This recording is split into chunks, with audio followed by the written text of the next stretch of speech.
What is going on, everybody? Today is a big day for Nick Sands Presents because I am sitting down with the talented, handsome, and very nice Travis Pitcher. How are you doing today, buddy? I'm doing good. And we are going to talk about music, I guess, is the big, the big thing that you're into. Yeah, for the most part. For the most part, it's music. And you just released a new album, Yep. Renascent. As you can see in my notes. Oh, you can't see it off camera. Never mind. Scratch that. Renascent. That dropped last week, correct? Yep. Last week, Tuesday. Little 14-minute heater.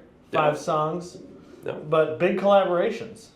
Yeah. I wanted to work with a lot of the vocalists that are in this area and just kind of pull them all in for a project. And that was kind of spurred by Joe Chubbuck actually asking me to be on a project, which is still in the works. I've done my part, but they're working on it. Oh, you're far away. I am. All right, here we go. But yeah, they're working on getting that all put together. But I was like, just making music with friends is cool. So that's kind of what I wanted to do for this first EP. A dream of mine is actually to put out an album with like a different, which is an insane thing to even say because I've never done anything musically. Yep. But I've always wanted to put out an album with just like a different track with different people in like a different genre of music. That'd be awesome. I don't know what part I could even play in it, but it would be fun to do. Have you ever heard of the band King Gizzard and the Lizard Wizard? Yes. Yeah. Like all their albums are kind of like, they have different vibes to them. It's almost like a different genre every album. But it's like some form of rock or metal, you know. I've always wanted to do like almost like Weird Al, like make comedy songs in different genres with like different local people, and then put it out as an album, and then maybe like donate the sales money or something to charity. Oh, that'd be awesome. Yeah, I don't know.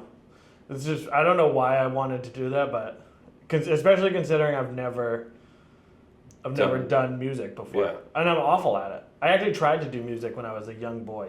Well, the thing about music, the thing that I love about music is that you don't have to be good at making music to have fun making music. That's probably true, but I don't know. I played guitar for probably like 2 years. Yeah. And never moved really beyond just power chords. And like even I kind of like I've always felt like maybe it's like, you know how they say like music is math? Yeah. I'm not good at math either, so I feel like it's just the way my brain is wired. I can't do it. Like visual arts I've always been pretty good at. Yep. But like music I can't. I cannot carry a tune. I have no beat or rhythm. I'm just very sexy. And so I feel like I could be useful in a music video or something, but beyond that. Yeah, you know what I mean? Video? Yeah, I'll be in a music video. All right. You let me know when it is. I will. So how did you get into music? Well, kind of pushed by my family. My mom was wicked into theater. I was a theater kid. Same. From like 3 on. And as I got into high school, I kind of stepped away from theater because, you know, it's not cool and kids pick on you and stuff like that. But I'm going to comment on that in a minute, but you keep going. Okay. Yeah, so stepped away from theater a little bit, but I was still doing it like well into my 20s, just more in the like stagehand, doing lights, doing sound, all that kind of stuff. And that was fun.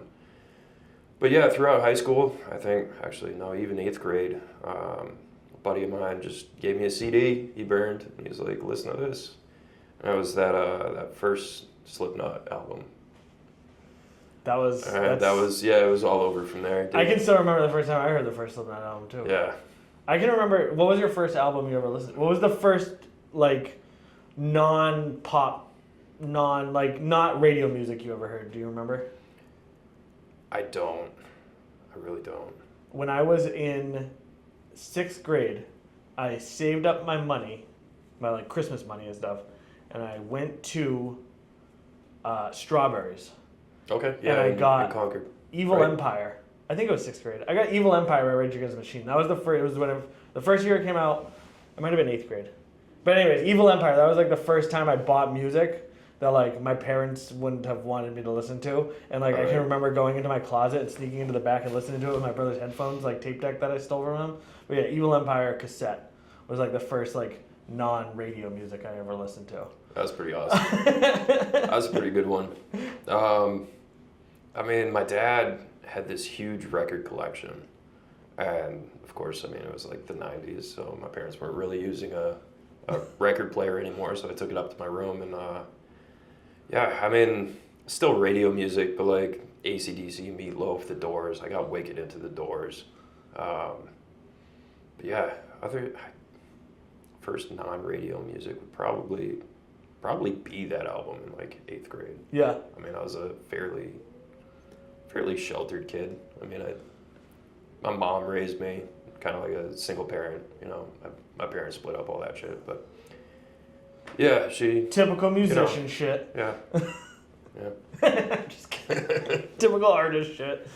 The other big one I would say was the Tony Hawk Pro Skater. Oh, Like that first game where all Yep. the songs were like ska and like kind of punk music. You know, that was the Yeah. other one that was like.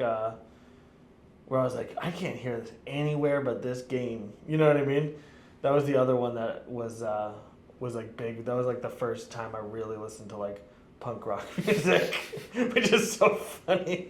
I definitely trashed a couple of family computers trying to download like that soundtrack, the Need for Speed soundtrack off of LimeWire. Yeah, definitely destroyed a few computers doing that. Isn't it funny how we were so lucky to have like destroyed computers, but also just like unlimited access to music at that time Yeah. for the first time ever in We had history. unlimited access to a lot of stuff that Yeah. we probably shouldn't have Yeah. at that age. I mean, yeah. I watched a lot of beheading videos when I was Yeah. too young to understand what was going on. Yeah. Like, what are these guys doing? You're like, that can't be real. Yeah, It's probably real. I just made a joke the other day about how like millennials are like a case study in what happens if a 10-year-old gets unlimited access to porn and beheading videos, and then Yep. unlimited access to party drugs by 13. No, I think I saw that post. Yeah. That's I mean, to us it was normal, but we really did not live a normal fucking existence at all. Not really. I mean, yeah, so much has changed from when we were kids. You know, like everything is. I mean, I Everything's never online drank now. or did drugs, Okay. but I can remember kids in like 8th grade just being wasted all the time. Yeah. Like my friends, just Ah. either smoking weed or drinking or just like constantly from like the 8th grade up. I feel like that's why sobriety is so popular now. Is like so Probably. like Yeah. big right now is because like there's so many people getting sober because all these people have been fucked up since they were like in 8th grade. You know, it's gonna get Yeah. tiring. I This took a left-hand turn on you, huh? I know, it told did. you we were gonna talk about anything. Yeah. Yeah. Sure shit we are, dude. I didn't really drink or do drugs at a young age. Obviously, like high school, you know, smoke weed, whatever. But like, yeah, dude, everybody in high school was just like doing whatever they could get their hands on. Like taking acid and just like running across town. I'm like, what are you doing? You're in someone else's backyard. You know, you're just there, you're witnessing it all, and it's crazy shit, dude. Yeah, we were like kind of like that first generation that had unlimited access to information and like other people's bad ideas, but then no guardrails, like no parental supervision. Yeah. Like you had to sit at the family computer to watch it, so you were really only doing it like 10 p.m. to 1 a.m. Pretty much. You know, like when your parents were asleep, going on the internet, finding the worst stuff possible, and then recreating it the next day. Oh, yeah. And that actually really pretty much sums up my childhood. I feel like I was in junior high and I was like just trying to find ways to make things that would explode. Yeah. And I was like, Dude, why is it- Yeah. Why do we want to light shit on fire and blow things up? I can remember going to my buddy's house, and he was like real fucking into fire. And I remember going over there, and his room, he had taken apart all of these fireworks Okay. And just like there were literally piles of black powder like all over his room. But then he had like this one fucking thing of black powder. And looking back on it now, like I don't know how he didn't like set his house on fire, blow himself up. Like he was not a smart kid, you know. Like I have no doubt he was. It would have been easy. I was just no doubt he was smoking cigarettes while doing it. You know, he's like. Yeah. I'm amazed. But yeah, I just remember seeing like literal piles of like just black powder all over his room, and I was like, what is going on? And he's like, oh yeah, I've been taking apart these fireworks. I want to make one big one. And I was like, oh, that seems like a good idea. Yeah, you know. So anyways, back to Slipknot. Okay, yeah. So you were into Slipknot. I was. And then where did that, like, what was that like? What was that first listen through? Like, did it affect you immediately, or did it just kind of like earwig you and then you were like nod at you until you fucking came around to it later on? Yeah, it was kind of weird at first. I was like, I don't really know what's going on, but I'm like, this is different. It's creepy. It's neat. And yeah, it just kind of became like a little going to sleep music. You know, I'd throw in my headphones and just press play and pass out. You know, I don't know. From there, I got into, you know, like your typical progression. You get like Korn, Rob Zombie, and who else? Who else was big around then? I mean, Ozzy was still big. He was still touring at that point. Yeah, it was. It was. I had a Rob Zombie. A few Ozzy records that I had listened to previously. What else was big? Disturbed? Were you a Disturbed fan? Not really. No. Not really. I don't know what it is. Something about the whole, no, mommy, don't do it again. I'm just like... Oh, Marilyn Manson? He was real big. Yeah, Marilyn Manson, I like some of his stuff, but he's definitely out there. He was a fucking weirdo. Even by that standard, he was a fucking weirdo. Yeah, he was. And I saw that meme recently of how did we all collectively start that rumor that he had two of his ribs taken out so he could suck his own dick? I feel like if it's that collective, then it's not fake. Really? I feel like he had to have been sucking his own dick at some point. Yeah, maybe. Probably not now because he's older. He's probably not as flexible, but probably not. I just feel like there's no way that that rumor gets so big and so worldwide if he didn't at some point suck his own dick. Yeah, like somebody has to have seen that. Yeah. But like, you know, maybe forced to sign an NDA or something. Maybe, I don't know, but there's no way we all just came up with that separately. Yeah. That had to have, there needs to be some nugget of truth in there. There must be. Maybe he hired Marilyn Manson lookalike to suck his dick, and then it just converted, and then like through the telephone, someone was like, some guy that looked just like Marilyn Manson sucked Marilyn Manson's dick, and then like everybody like just, you know what I mean? A chain of telephone through the 8th grade in 2000 and fucking, or 2000. And then eventually it just became he sucked his own dick and had 2 ribs removed. He was probably just like, I liked having my dick sucked, and then through the chain of telephone, it became he sucks his own dick. But yeah, Marilyn Manson. Marilyn Manson was pretty neat. I probably could have prepped you better for this, huh? No. This is it's only going to get worse, I can promise you. It's only going to get worse. That's fantastic. All right. I'm here for it. Please just don't feel any inhibitions. Just let it all go. Okay. Feel the rain on your skin. Natasha Bedingfield? I don't know. I just know this. I just know that one line. Okay. Feel the rain on your skin. No one else can do it. That's all. Yeah, see, I don't know any of that part. Release your inhibitions. That's all I know. That's a banger. It is a banger. It's a good song. Could you imagine seeing that live? Like, yeah. I'd be dancing. Do you dance? Do you dance now? Terribly. Same. Yeah. But I do like to dance. I kind of do the white person shuffle. My kids always make me dance with them, so it's kind of like this. I'm fat too. So. I like to throw it back. Okay. I have no rhythm, but I like to throw it back. Yeah. No rhythm, but ass for days. Yeah. So I can throw it back. I see what you're saying. I was in the pit at the Knock Loose show that just happened with Slipknot. Yeah, first time seeing both of them. It was fantastic. You've never seen Slipknot before? Nope, never. Not at Ozfest or any of that shit? Nope. Damn. Yeah, That must have been cool. Really started going to like bigger shows just this past year. All right. You know, it's. I mean, I'd hit one or two, but I really just like 2024 on. I went for it. Just started buying all the concert tickets, and it's been fun. It's tiring, but it's fun. I was very lucky in that I got to go to a lot of the Warped Tours and a lot of the Ozfest and stuff when I was young. Yeah. Because I don't think I could do it now. My mother would never have let me. Yeah. I think I was 16, and I bought my own ticket to go see Parkway Drive down in Worcester at the Palladium, and I was going with my buddies, and his dad was driving, all that stuff, and there was a snowstorm that day, and I'm like, Mom, can I go? And she's like, no, I don't even know who you're going to see. I don't know these people. I've never met them. She's like, you're not getting in someone else's car. And I was like, but I have a ticket. She's like, no. Yeah. Fuck. Wasted my money. Come on, Mom. Yep.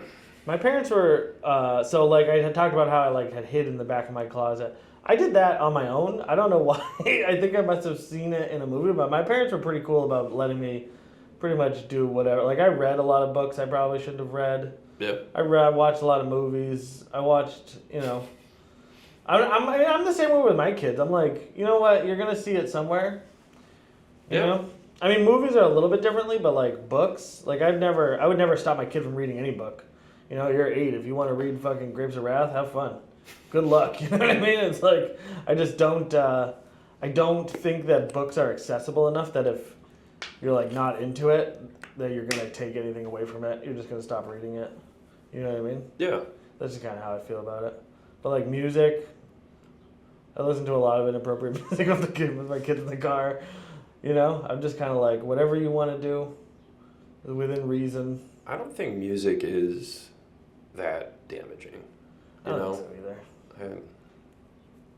It is what it is. If anything, I feel like art acts as, like all art, music included, acts as like a blow off. You know what I mean? Yeah.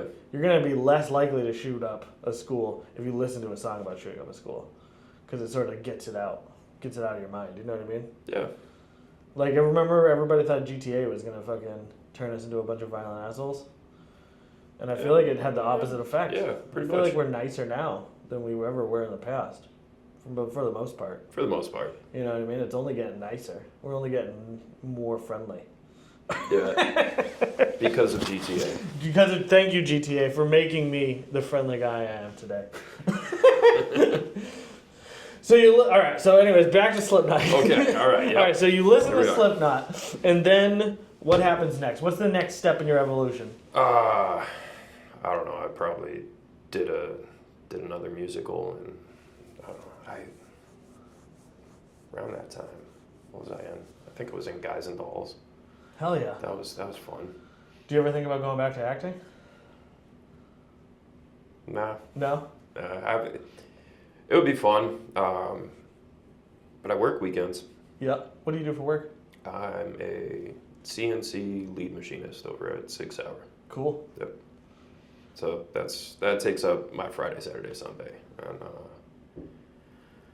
it sucks being in a band and having a weekend job, because I mean I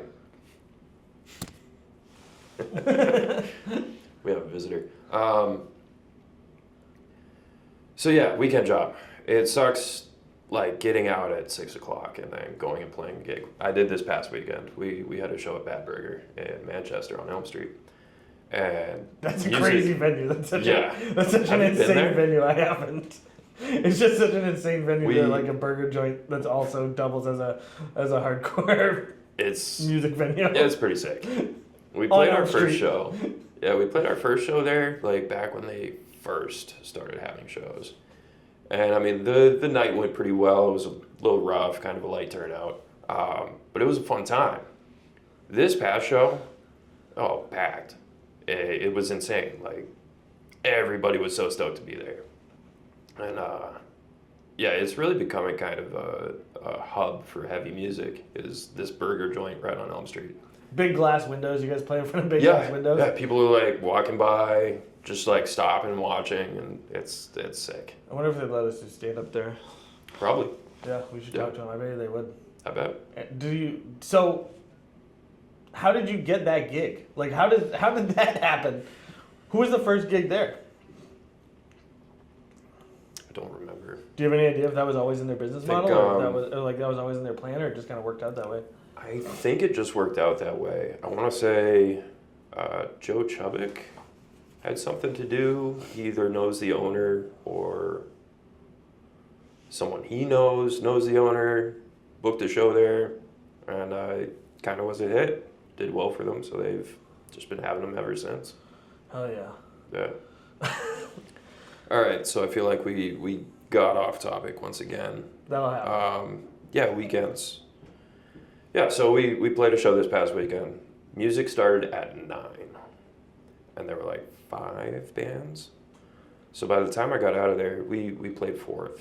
By the time I got out of there, it was midnight, and I was faced with a decision to drive 40 minutes home, sleep for like 3 hours, wake up, drive 40 minutes to work, or just drive an hour to work, sleep in the parking lot, maybe get like 4 or 5 hours of sleep, and then work the day. And so I slept in the Seems parking obvious. lot. Yeah. Seems obvious. Yeah. So sleeping in cars is tough. It is. Being on tour. We all sleep in, I have a 7-passenger van that I drive everywhere. And we stuff 5 dudes in a 7-passenger van, and it's not comfortable. It's not comfortable to sleep. Our drummer, Jake, hates sleeping in the van. He usually will park somewhere for the night, and he'll grab the merch table out of the trailer, shove it under the trailer, and sleep on that with like a blanket. Outside under the trailer? Under the trailer. Dude, what a fucking boss. Yep. That's badass.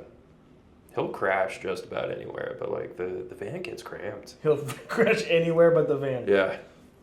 Yeah. We slept on the roof of like venues at one point, just because they were like, yeah, you can stay in the parking lot, and So gated in. that's one thing that has changed significantly in the music industry as a whole, I think. At least, I should say my perception of the music industry, because I'm friends with a lot of people who are in like bands that tour, European tours, go overseas, fucking go all over the world, and then they come home and they work at fucking Rite Aid.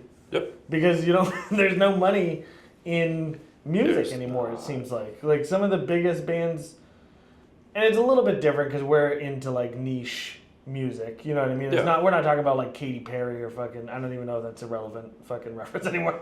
But like, I think so. But like, we're not talking like, it's just crazy to me that this could take up so much of your time and be more than a full-time job. And then somehow you still also just need to find a regular job that's cool with you doing it every once in a while. Yeah. Like, what happened in the music industry that made that the norm? I think it's the fact that everything went digital, honestly. I mean... So I guess my question is, who's making money in that situation? Well, not to dive into it, but Spotify, Apple, I mean, they... But who's making money on the actual tour? Like, you must have bookers. Yep. So like the list must be like and a booking venue, agent. booker, manager, to you. Yeah. So the booker and the managers are making money, I'm assuming? Yeah, managers usually you'll have a contract. There's some sort of cut or some sort of flat rate, right? Right. Booking, the same thing. Booking agent will either be some sort of percentage or a flat rate. But is that their full-time job? Probably not, no. So there's just no money. So it's not that there's just nobody's making money. It's not that like bands are necessarily getting fucked. The venues make money. That's on tours. That's got to be it. I mean, I'm no professional, but I'd say, and venues have been doing stupid shit. I haven't personally encountered any of this, but I've seen a lot of it over the past couple of years. Is bigger bands will post the agreements for like having a performance there, and they're taking, like, venues are asking for like 20-25% cut of what you're making on merch, That's crazy. which is Because ridiculous. you get nothing on merch. Yeah, merch is where you make your money. Yeah, it's not like they don't supply like a merch person. No. You bring your own. So you bring your own merch person. You buy all the merch. You sell all the merch, and then you still have to pay a cut of it. Yeah. That's fucking insane. Who Yep. would sign up for that? No one who's smart enough, you know. But I think there's been so much pushback on that I hope at least it's gone away for the most part. I haven't seen anybody posting about that in a while. Well, that's good. Yeah, that was a big thing a couple of years ago. So there's really there's no money in the system, but more people can listen to your music than ever. Yeah. Essentially. Is that, in your opinion, any kind of fair trade-off? Like, was that worth it? Is that worth it to you? No. No? Okay. Because at the same time, it's also harder than ever to get your music out there. Because everybody can just, I don't know, sign up for DistroKid or whatever else you release music on. I don't even know. For like $10 a month and just release as much music as I want to, you know. So everybody's flooding the music scene, and it's hard to stand out. It's hard to sound different or to even sound good when there's so much to choose from. And you're also at the mercy of kind of like whatever algorithm your music is pumped into. Yeah. Because it's not like most people aren't like, I feel like listening to Travis Pitcher today. I'm gonna Google that, or I'm gonna type that into Spotify search, and then I just found out even if you put that into Spotify search, it doesn't even let me listen to your music. It sends me to someone else's music. Really? That like sing out. Look at, like if I type in, this is fucking top tier fucking radio entertainment, by the way. Us staring at this fucking phone, not talking. So look, if I type in, how do you spell Renascent? RENASCENT.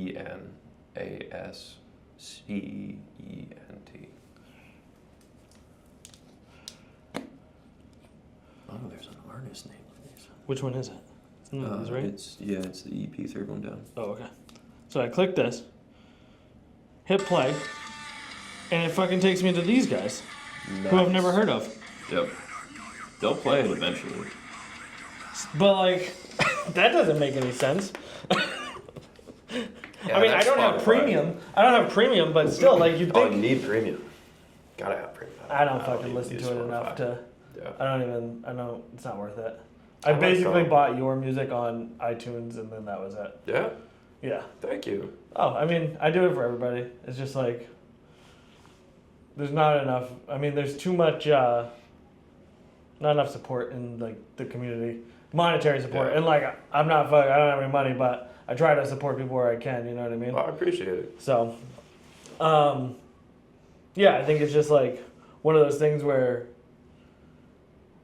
it's easier than ever to put stuff out, but it's also harder than ever to actually listen to it Yeah. and actually find it. And like, you have all of these sort of shitty options. None of them are good, but like maybe they're better than just sending out flyers. You know what I mean? Like, Yeah. it's really hard to fucking weigh like the situation we're in. Because the other problem is you're not just competing now. It used to be like you had a music scene in New Hampshire and all the bands in New Hampshire, like, and I mean, you know, you would maybe compete with like Massachusetts, Maine, but like Yeah. on the weekly, monthly schedule, you know, you might have 5 or 6 bands come through that like were major, like countrywide hardcore metal bands. But really, it was mostly like you're competing within this like small pool. Now you're competing with people in like fucking England, Yep. Asia, fucking all over the world. I'm sure there's some fucking Antarctica fucking metal band. Is there anybody in Antarctica? Yeah, they fucking have like all the science stuff. So Yeah, I'm they sure just that they got to do something on Down their here off studying times. penguins. I'm sure. Yeah. I knew a guy who was he got hired as a firefighter down there. Lived down there for like 9 months. A firefighter. Yeah, like if there was How many fires? Well, I mean, I don't think there was anyone that was down there, but you got to have them down there because what if? I Yeah, mean, it's yeah. all like science it's all like science labs and shit. So like, if that shit starts burning, that's not gonna be good. Yeah, that's not You gonna know what I mean? That's how you get fucking. That's how you release those fucking ancient diseases that are trapped in the permafrost. Yeah. You know, you don't want that shit happening. Start the end of the world. Yeah, I Because mean, you didn't have a firefighter down in Antarctica. it's possible we've already started the end of the world. We just don't know yet. So Probably. So how did you? When was the first time you started playing music? Well, I picked up guitar when I was 13, 12, 13, around there. My mom gave me a. Was this an acoustic guitar. extension of theater? Like you were doing Guys and Dolls, and you were like, "I'd really love to learn how to play New York, New York" on the fucking. No, I on think the I was. squeeze box. I think I was checking out the probably Tony Hawk soundtrack, and I was like, "This is cool. I want to learn how to play guitar." And yeah, You're like, these guys definitely get chicks. No, they don't. No, they don't. Yeah, it's probably just playing video games, hearing cool soundtracks, and I'm like, I want to learn how to do this. You know, learn how to make music, and I started playing acoustic. Picked up some Green Day, probably some Blink-182. I think the following year I got an electric guitar for Christmas, and yeah, after that, I don't know. I played. Never really formally learned how to play guitar. I couldn't tell you jack shit about music theory.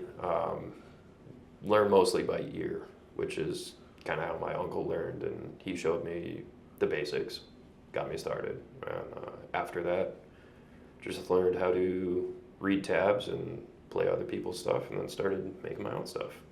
Can you read sheet music? Nope. Is that a thing? I don't even know. Yeah. Do people still do that? Yeah, sheet music's still a thing. Mostly for like nerds. That's actually so. That was sort of the point I was gonna make with theater, because I was into theater too. Yep. And it was like I was in high school doing theater, and I just remember being like, I really love, because I'm an attention whore by nature. Okay. I just love attention. I don't know if you can tell by the constant posting online or the fucking constant fucking shit I'm doing, but Well, to be fair, you need to constantly post online if you want anybody to interact with your shit. You I know? love attention. And so I wanted to do theater, but at the same time I was like these people are my friends, but these aren't like my people. You know, these are like nerds, which is fine. But like I totally am one. Like I'll say that, but I'm totally a nerd. But you know what I mean? It wasn't like so that's actually what I was looking for at that point was like what I've now found in the stand-up community is it's more, or in the I found it in the hardcore community. It was like these people who are nerds, but they're also like on the edge of something. You know what I mean? And I always thought that was funny that like I gave up theater because I was boxing at the time, and boxing sort of took over my life. Okay. It was like, but if you, it's just like I wanted the same kind of mentality that I found in like the hardcore scene and in boxing. Like I wanted that mentality in theater, and I was never able to find it in my experience with it. But like that's sort of like the like attitude I was looking for as a young man, you know? Yeah, I feel that. I met some good friends in theater. Really only one or two that I still talk to on a fairly regular basis. Actually, the guy that did a lyric video for this project, he's one of the guys I met doing theater in Pittsfield. Oh, really? Yep. That's funny. And now he does like VFX and visual arts and all that kind of stuff. And it's funny to me how like at the end of the day, like all of this stuff that you do, all like play like the most hardcore music is really just like at the end of the day, it's just a bunch of theater kids on the stage. You know what I mean? Kind of. It's like we're all kind just a bunch of attention whores trying to get people's attention in the same way that like you were back then. You know? Yeah. But it's fun. Oh yeah, no, for sure. I love it. Absolutely. I love every second of it. I started, the reason that I stopped doing theater was because my grades were terrible in school, and they wouldn't let me do it anymore. And then I basically gave up on school, so that was it. That's the end of that story. My grades were terrible too. I never did theater in school. I could not force myself to get into that. I always did it outside of school. There was a community theater in Pittsfield that my mom was a big part of, and so every year, you know, there's something else going on, and she's going, hey, go audition. And she was usually like a choreographer if it was a musical, or I don't know, like a co-director, stuff like that. And she was on the board. Did you get any leads? Did I get any leads? Did you get any leads? No. No. Leads. What'd you do in Guys and Dolls? Yeah, I did get some leads. So you lied. I did. You lied I right to my lied. face. Jesus Blatantly Christ. lied. This interview's over. No, Guys and Dolls. Who was I? Oh, I can't even remember the characters. Guys and Dolls. I was kind of like I wasn't a lead in that. But I had a fairly big part. I remember we did a all kids production of Oklahoma. And I was Curly. And I had like shoulder length hair because I was growing it out, you know, I think I was 14, 15, something like that. And my mom was like, well, Curly has to have curly hair. And I'm like, okay, we can curl my hair. And she goes, no, we're not. It's going to take too much time to curl your hair before every show. So she made me get a perm. Nice. So I had really curly hair for like my freshman year. You gotta suffer for your art sometimes, you know what I mean? Yep. That I've suffered. I suffered for that. That's you channel that anger in your music now, right? Yeah, definitely. It's like every time you're like, fuck you, mom, for making me get that perm. I love my mom. I know, I'm just kidding. But I didn't, no offense to your mom. you know, yeah, I definitely was not a fan when we had to go do that. But hey, Gotta do what you gotta do. yeah. So do you remember what your first band experience was like? What was your first band? In high school, I think I was like 14 or 15. Got a group of us together. Never played any shows. We had about 5 practices. We were a band called Thunder in the Sky. Nice. Because it was... That's where Thunder is, so that makes sense. TITS. We just shrunk it down to that. And there were like 6 of us. And it sucked real bad. And after that, you know, you're always pushing, trying to get some of those people back into like, oh, let's try again. And schedules never worked. And after high school, I think it was 18, started a band called The City Below Ashes. We actually played shows. I was gonna say, I'm pretty sure I saw you at some point. We still sucked real bad. But you don't really know it in the moment. You know, you're playing and you're like, this is the best thing ever. Looking back on it now, listening to some of the music, I'm like, wow, this was pretty bad. But fun fact, the drummer that we had in The City Below Ashes is now the drummer for Stand Abandoned. And he's the whole reason I'm in Stand Abandoned. Because they actually had like different vocalists. They were trying people out. He reached out to me over Facebook and he goes, hey bud, I'm in a band. I know you record stuff at home. So if you're interested, would you record some vocals for this EP we have? I said, sure, just send me a track. I'll see what I can do. If you like it, I'll go through, I'll do the rest. They sent me a track and I listened to it and I was like, this is fucking awesome. So I laid it down and sent it over. They loved it. And I was like, yeah, could I like maybe just join? And they were like, absolutely. So the rest is kind of history. And now, I don't know, we've been doing this for going on 4 years, I think. What I like about that is I always talk about how like you should always like pushing for the ask. Like you always want to ask because the worst they can say is no. You know what I mean? But like you were like, hey, can I join your band? And they were like, yes. If you hadn't asked, they probably would have assumed that I just like you just didn't yeah, want to join didn't it, have or any like interest. weren't into it. Yeah. So it's funny that like, you know, I feel like that's a huge ask in general terms to be like, hey, can I join this creative project that you guys have already set up? You know what I mean? Yeah. But you did it anyways, and it worked out for you. So I like that. That's a great origin story. It is. It is. It was just supposed to be a one-off project, and I was like, hey, kind of like this. Could be fun. So what do you, and how is that connected to Renascent, or is it not at all? I don't know. It kind of is. Hard-hitting journalism here at Nick Yeah, right? Presents. I'm terrible at talking. You're doing great. But Just pretend you're Curly. What would Curly say in this dude, moment? something southern and stupid.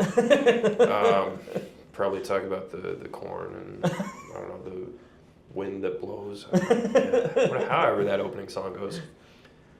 Yeah, it's not really connected to Renascent. I've always been making music. I did rap for a while. Can you rap for me right now? No. Okay. Absolutely not. Perfect. Yeah, I did rap for a while. I started getting into music production because this whole project kind of started like 10 years ago, and I had the name, I had like logos, designs, all that kind of stuff made up. I was recording with a friend of mine, the same guy who recorded all the stuff for A City Below Ashes. After that band broke up, I was still hanging out with him. I started writing my own music and going over there, and we'd just record and hang out for like a whole weekend. And one thing led to another, and a few years down the road, like that just kind of fizzled out. The friendship ended, and I stopped making music for a long time. Because of that, or just because of the time, or? Time, equipment, stuff like that. I had no idea how to record my own music. I've also accidentally kissed my friend and had to ruin it, so I get it. No, I'm just kidding. Kissed your friend? No, I'm just kidding. Oh, okay. I'm just kidding. I don't know. For some reason, your story sounded like it could have ended with you being like, "We accidentally kissed." Yeah, we kissed. We made out 3 times. And then it fizzled out. It was really hot. No, we didn't. I'm just joking. You didn't kiss your friend? No, I never kissed my friend. I've kissed my friends. You gotta kiss the homies. I hug a lot of homies. I've never kissed a homie. Yeah, kiss the homies goodnight. I don't really like being touched very Okay. much, so I don't know. I would, and also the idea. Most of my friends have beards, and I would be worried that our beards would get entangled and we wouldn't be able to get off of each other. You gotta braid them together. You know what I mean? Yeah, exactly. What if that happened on accident? You know what I mean? What if our love, It's never an accident. the magic of our kiss caused that, and then we couldn't get off of each other? You know what I mean? It'd be hot. I think it'd be hot, dude. You might be onto something. I'm definitely clipping that. That's a clip. That's gonna be a short for sure. That's gonna be the whole. All right. That's gonna be the whole thing. So yeah. So you stopped making music for a while, and then what happened? Yeah. Then I started working at SIG. I met a guy, and somehow somebody found out that he used to rap. So I started pestering him about it, and he was like, no, I don't. Never did. And then I found the videos. So I went over and I showed him, and he goes, fuck you. And I was like, no, hear me out. Let me record you mixtape. Me, who had no computer, no recording interface, no microphone, nothing. I was like, let me record a mixtape for you. He just, no, don't want to do it, have no interest. And about a month later, he comes over to me and he's like, are you serious about that? I was like, I can be. And so I bought a computer off Marketplace. I went on Zounds because they do like no credit check payment plans. And I got like an entire recording set up for like, I don't know, $400, broke it up into like 4 payments. It was cool. yeah, started going over to his house on like our days off, and he'd just record music, and then he goes, "Okay, now it's your turn." And I was like, "No, this is what I do here with the computer." He's like, "No, you're gonna write something." He's like, "You're gonna get up there and you're gonna do it." And wrote some of the worst rap music I've probably ever made. It was really, really weird. It was like that. I don't know. This guy kind of raps like Eminem, and I get up there and I just want to do like some, I don't know, weird, aggressive, like hype shit. And we actually made a rap group out of it. Yeah, we had 3 people. We were called Sun Cult, and made like a strange hybrid of like modern rap music and like Suicide Boys style stuff and just weird shit that was totally a product of its time. I would not do it again. And what year was this? 2017, 2018, somewhere around there. All right, so you've been working at SIG for a while then. Yeah, I've been there for 8 years. Okay. Yeah, that was interesting. Played a lot of shows. Got kind of a following, and then COVID happened, and COVID kind of killed that. Because we used to all get together like every week, write new stuff, work on shit. Yeah, then shows stopped, and we kind of had lost our drive, you know. But I moved to Manchester at that point, and I was living in Manchester. I started recording other people around Manchester, and so it really just kind of spurred with rap music, like my drive for recording and producing music. And once I got into all that, I moved towards making metal again. I'd start writing instrumentals, just shitloads of material that never saw the light of day. But it was fun, and it helped shape like what I make now. Well, I think that's something that I think not enough creative people do, is just like make a bunch of shit that never sees the light of day. Yeah.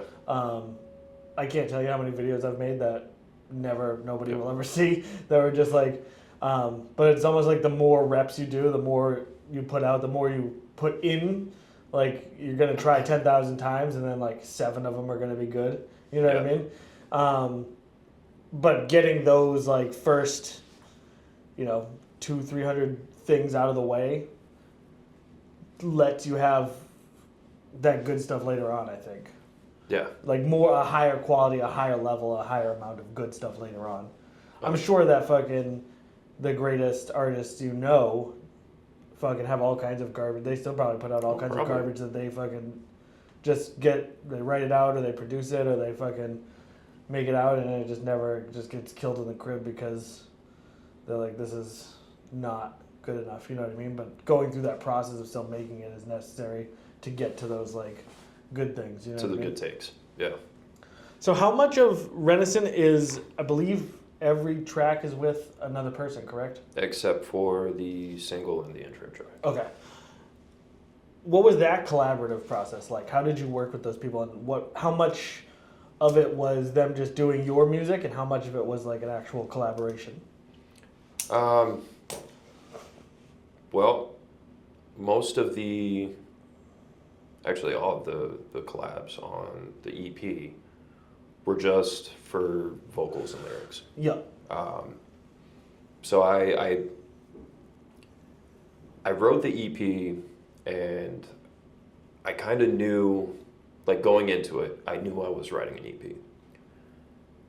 So I kind of structured it that way, and I was having trouble, like, finishing songs vocally. So I get in there, start writing, form a structure, start recording, and just kind of fizzle out. So I thought, what if I get some people on these tracks? And immediately I was like, Joe, Jake, and Corey from Fabricator. And yeah, I think the first person I reached out to was Joe, and he was super stoked about it. And I sent him the track. I was like, yeah, I'll probably have it done in like a day or two. And I finished it that day, sent it over to him. He goes, perfect, I'm not doing anything. He was like, I will have this to you in like 2 hours. And sure as shit, like sent it back to me in 2 hours, and we assembled that track, and I was so stoked. Came out fantastic. And But that so you sent him the lyrics and everything. He Nope. had no. Nope, he wrote his own lyrics. Okay, so yeah, you everybody wrote their own lyrics. Okay, that's what I was trying to. So you sent them the actual music, Yep. and then they wrote their own lyrics and put them on top of it. Yep. Gotcha. Um, Sorry, I didn't mean to interrupt you. yeah, I don't like.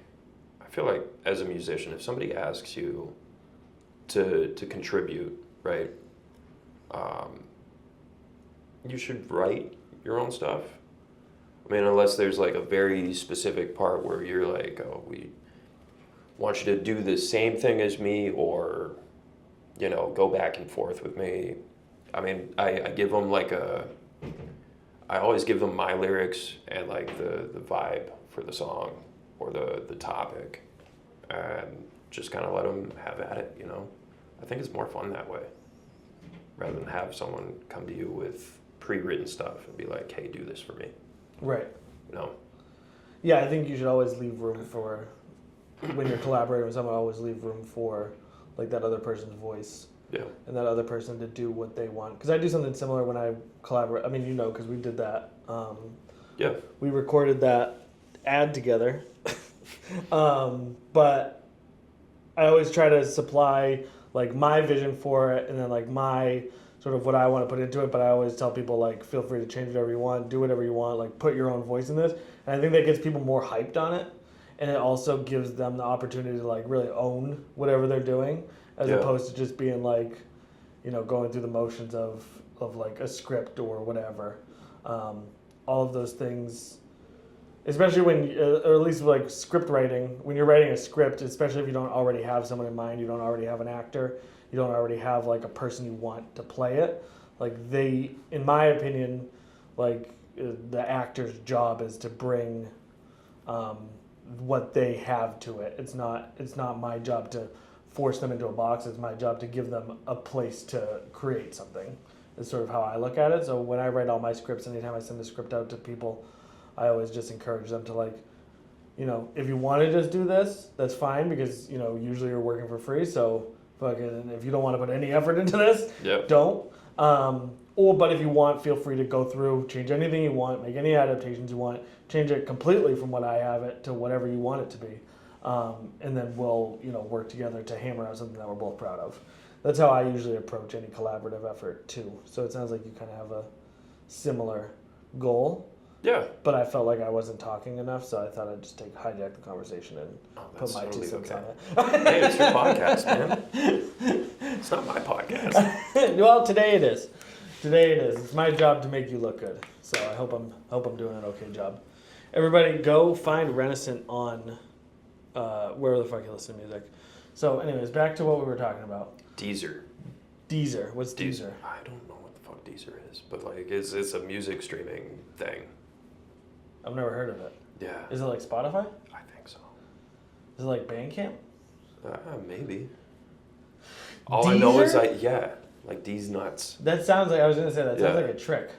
No, it's real. Deezer is the new streaming platform? I don't know. It's been out for a while. All I know is DistroKid like puts music out there. What's DistroKid? DistroKid is it's like a submission service for music. Is it like SoundCloud? No. So SoundCloud is more of like a platform for listening to music, but also like putting your own music on it. DistroKid, like you distributes. upload, yeah, distributes it. Gotcha. So it like gets it on Apple Music, Spotify, all that kind of shit. All right, so basically what I'm saying, I do the same thing with my podcast. Like I put my podcast into one platform and it distributes wherever. Yep. Gotcha. Okay. And Deezer is one of the places that it distributes. Deezer's one of the places. Okay, so go over to Deezer, check out fucking Renascent under Travis Pritchard. That felt fucking good. So you send the track to Joe. He sends it back. You're like, this is fucking sick. Yeah, I was so excited when I got it. I think I had the thing pretty much roughly mixed and ready to go in an afternoon. So by the time, when you have did you already know you wanted to work with Jake and Corey at that point? I think so. I think I did. I had a... And did they know you wanted to work with them? Not until I reached out. Okay. No. But I mean, they didn't, like, you already had Joe's track done before you had even approached them? Yeah. Yeah, I had all the instrumentals done. And Jake's track actually ended up changing because I was listening through to everything and I recorded some shit for Jake's track already. And I wound up just scrapping it entirely, going back to the drawing board and then rewriting that track, and it became something entirely different. And yeah, so that was actually the last track that I wrote, was the one I did with Jake Clark. I think it's fucking awesome. I thought the whole album was honestly super great, and the whole album is like 14 minutes long. Yeah. So it's almost like one fucking Led Zeppelin song. So yeah, you know what I mean? It's like one. It's small enough that you can listen to it almost like you would fucking listen to like a TV show or something. Yeah. You know what I mean? So when I put it on in the car, it's like one car ride. So it's like a perfect length for like when I'm going to get my kids or something. You know what I mean? I've listened to it like 3 times. So it is super good. It gets you hyped up. It's very interesting musically. You could do a lot of like cool, interesting things with it. And also I think that adding not just your voice, but having all these different voices and all these different, it makes it more... Adds variety. It adds variety to it in a way that, like, you know, it's one thing if you're like, oh, I brought in, you know, different guitarists for this. Like, I'm fucking too stupid to notice the difference between anyone's style of guitar playing. Me too. You know what I mean? Yeah. If you ever like, I brought in different drummers for this, it'd be like, you know, but different voices, and allowing them to. I didn't realize that they were speaking their own sort of truth in the music. So like that, it's definitely visible, and it gives it a very like community feel to the whole album, which I think was cool. Yeah, that's kind of what I wanted to do, is just pull people from the music community to make something that... And it does feel cohesive too. Like, it doesn't feel... I think a lot of times today music is released with the idea of like, this will be the single, and then this will be like the other probably banger, and then we just got to throw in like 7 or 8 filler songs here. Like, it does feel like this is almost like a story or something, like, which is nice. You know, I feel like you don't get that a lot in albums today. No, you don't. Was that a plan that you had, or did I just reading too kind deep of into this? I mean, the intro track into Lost in the Ether, definitely like planned that way. The other 3 I kind of played around with and like shuffled around a bunch until I found what I felt flowed the best. Yeah, it really isn't that much to shuffle around. Obviously, it's only 3 more tracks, but I knew I wanted to end with Writhe, the track I did with Corey. So it was just a matter of flip-flopping 2 tracks, really. And yeah, I think it worked itself out pretty well. I think it did too. I think you did a good job. So you've been working on that album for 10 years. You took no, but I mean, you had the idea for that album 10 years ago. I mean, you had fucking posters. I had the idea for the project. You had logos made up. Yeah. 10 years ago. Jake Clark, who's on the 3rd track, redid the logo. I sent him the old one, and it's thematically the same. Like, it's kind of, but he really just like gave it some new life. He does some sick stuff. Yeah, he does great work. Great work. Jake, what's the name of his fucking studio? Interloper. If you're a band in New Hampshire, New England, all over the world, I think you're right. Yeah. Interloper Designs, they do great stuff. Jake Clark is a hell of an artist, and he also, I'm pretty sure he does it all in a way that is very unusual. Yeah, it doesn't he look does. like a mouse, right? A trackpad Yeah, on very a laptop. very fucking crazy. Very very weird, but I mean the results speak for themselves. So I would definitely suggest going and checking them out. I have like weird surface here. Yeah, Yeah, I don't know. It's giving me something else. but it is interloper Yeah, design. You're right. it is. So what's like the next? Do you feel like it sounds like you are just like just almost like a general creative in music? You just kind of keep coming to for some reason. Is there a reason that you find yourself coming back to music? It doesn't. You don't. No offense. You don't feel like a musician. You feel like an artist who just happens to have found music as like your medium. Yeah, Is that accurate Yeah. to say? You think? probably. Yeah, I've never really thought about that. Like I think they're in another world you were a painter, or in another world you were a fucking. I love to paint. I suck at painting. But You know what I love to mean though? paint. Like it doesn't feel Yeah. like you were fucking born to make music. It feels like you were just born to create things and you just happen to keep landing on music for some reason. What do you think that is? Or am I wrong and you can tell me to go fuck myself? No, you're not wrong. I really enjoy creating, no matter what it is, whether it's like gardening or painting. I do like to paint. I don't do it that often. It's messy. It's fucking Pain in hard the to ass. clean up. Yeah, it's a pain in the ass. But it's fun. It's fun in the moment. Music, I think, is just easy for me. You know, there's no cleanup. You know, when I lived in Manchester, I kind of disciplined myself into waking up. You know, you brush your teeth, you go downstairs, have a cup of coffee with my wife, and then I'd go down to the basement. And I had a room in the basement in Manchester, and that's where I set up my whole studio. And I'd be down there for like a couple hours while she's getting ready for work and whatnot. And yeah, I'd just try and make something every day.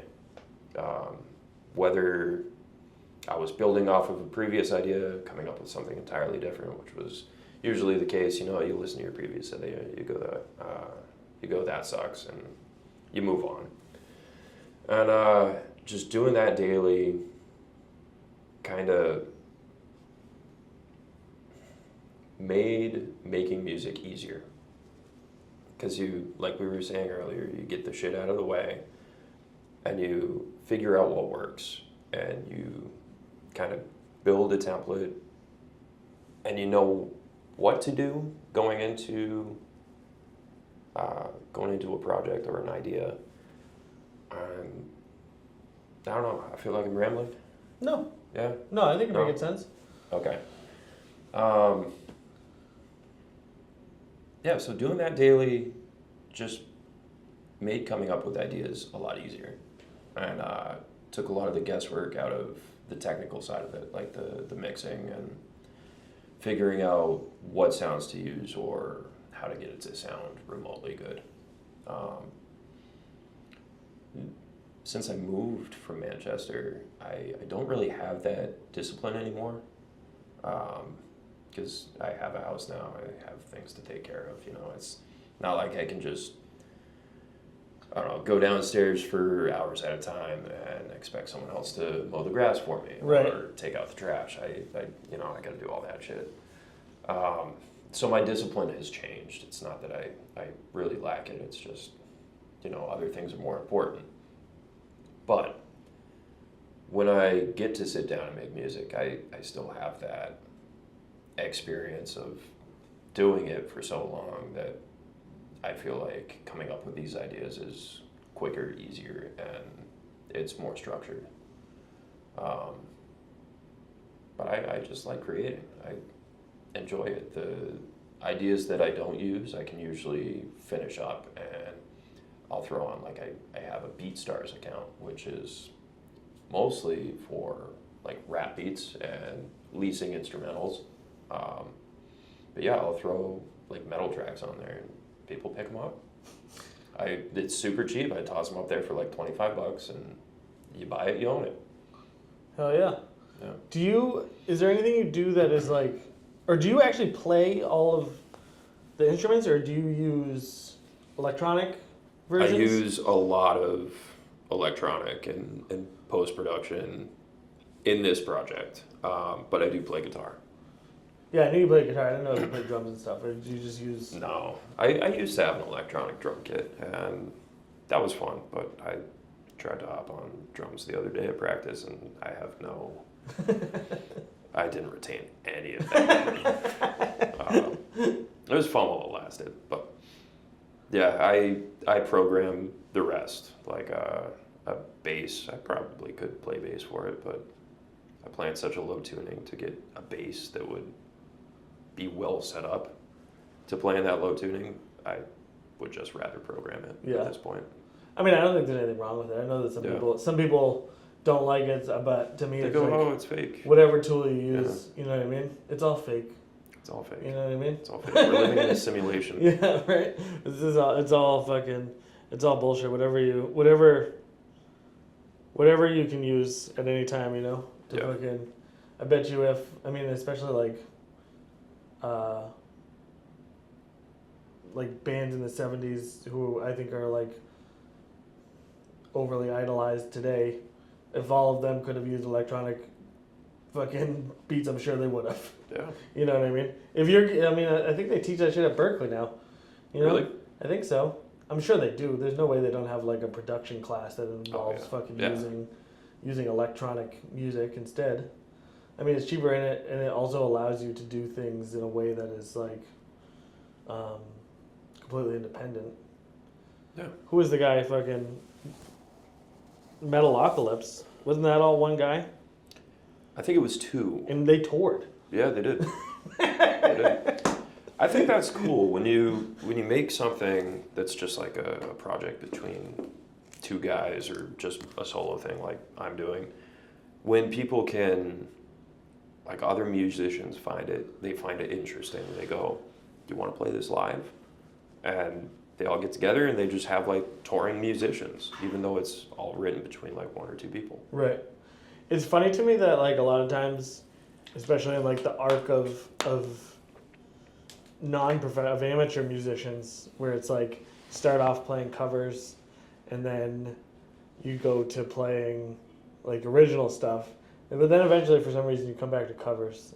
There's like that arc where it's like you're too young and you start doing covers, and then like you're in your 20s, 30s and you play original music, and then by like a 40-year-old man in a cover band is like a stereotype, you know what I mean? So yeah, it is. It's like you go through this arc of music that I think is funny, but it's kind of cool because it's almost like full circle, you know?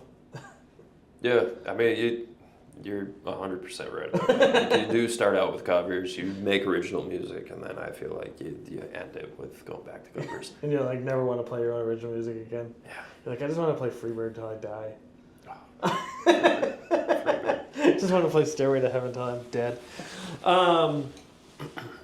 Cool. So, what's next? What's coming next? An album? Another album? Yeah, I think. When? I'm hoping for the summer. Metal? Yep. Oh, so you're fucking getting right back on it.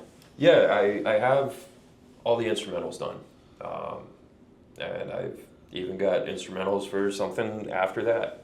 Oh, really? Ready to go. So, yeah, I'm working on getting all vocals tracked, and I'm hoping I can have that done in April, get the features that I want on it, and get everything mixed. And then just use like May to work on content. Stand Abandoned is also working on a full-length album. Pretty excited for that. Trying to figure out who we're going with as far as recording goes. I think we want to try and do a lot of it ourselves. We were going to Rigorous Recordings out of Lowell, Mass. And that really helped us like develop our sound. But I don't know. We might try to do it ourselves. I think we've all gotten a lot better at self-production and, recording, mixing, mastering, but probably send it out to somebody for, the mixing portion. But isn't it crazy how we've like gotten to this point where just your average fucking person can fucking mix and record their own album? I mean, I think about that every day. I fucking use these cameras and and shoot videos for. I mean, I've shot videos with that camera for That thing's $1 pretty billion cool. corporations. Really? I'm just like, who is hiring me to do this shit? You know what I mean? They're like, hey, we loved your dick joke. We would like to hire you to write a dick joke. We would like to hire you to write a dick joke for us. And I'm like, all right, well, I mean, your money.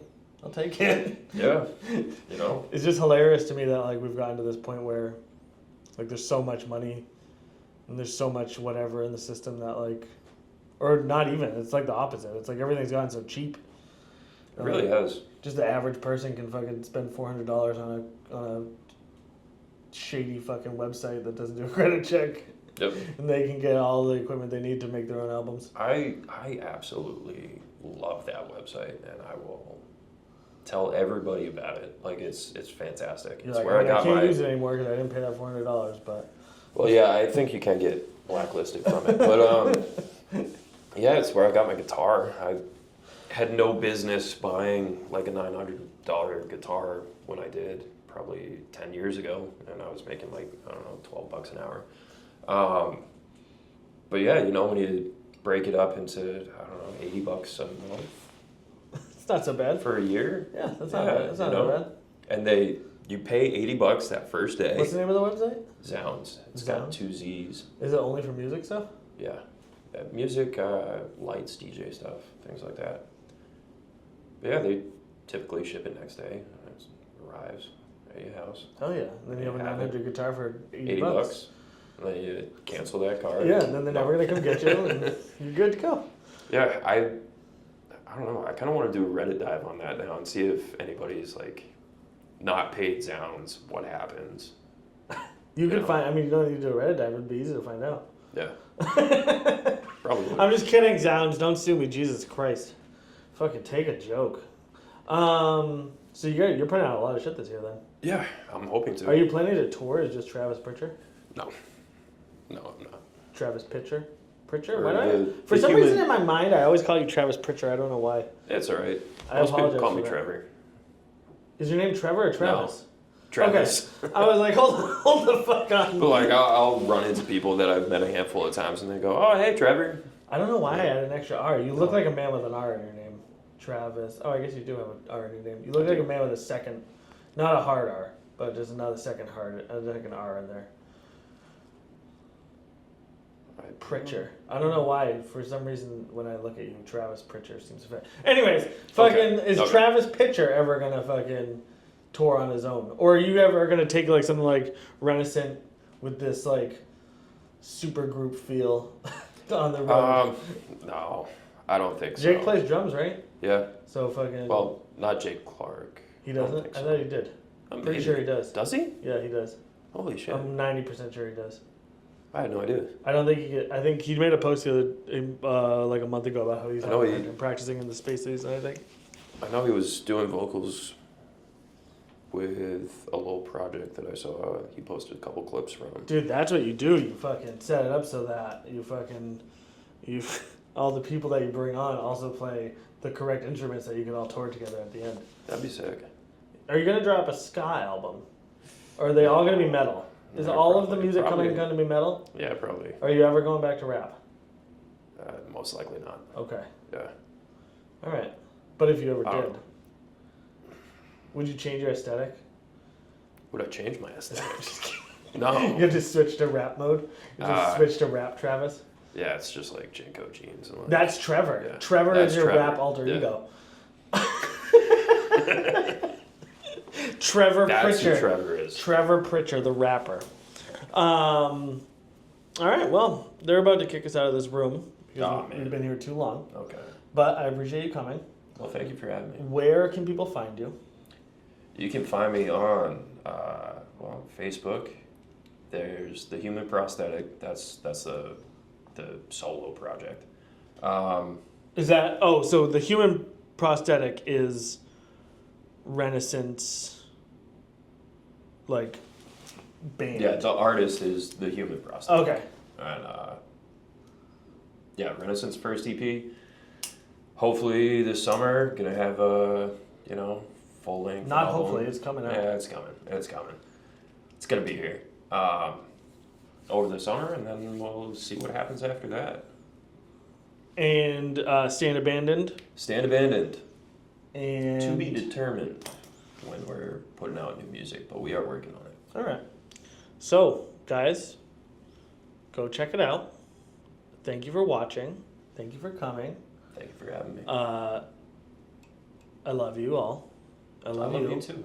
And I we'll love talk to you guys soon. We're gonna make out of it. Bye.